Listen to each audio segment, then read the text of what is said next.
வெளிநாட்டு முதலீடுகளை ஈர்ப்பதில் உகந்த சூழலை உருவாக்காததால் தமிழகத்திற்கு பின்னடைவு ஏற்பட்டுள்ளதாக பாமக தலைவர் அன்புமணி ராமதாஸ் குற்றம் சாட்டியுள்ளார்.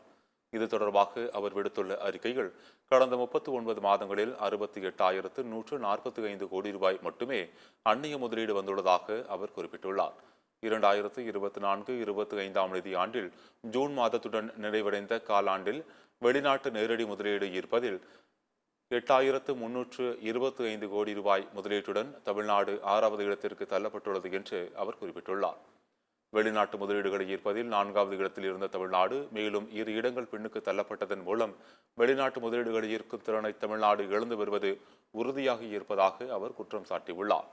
திமுக ஆட்சிக்கு வந்த பிறகு தமிழ்நாட்டின் தொழில் முதலீடு அதிகரித்து விட்டது என்ற பொய்யான பிம்பத்தை விளம்பரங்களின் மூலம் தமிழக அரசு ஏற்படுத்த முயல்வதாக தெரிவித்துள்ள அவர், வெளிநாட்டு நேரடி முதலீட்டை ஈர்க்க ஆக்கப்பூர்வமான நடவடிக்கைகளை தமிழக அரசு மேற்கொள்ள வேண்டும் என்று அன்புமணி ராமதாஸ் கேட்டுக் கொண்டுள்ளார்.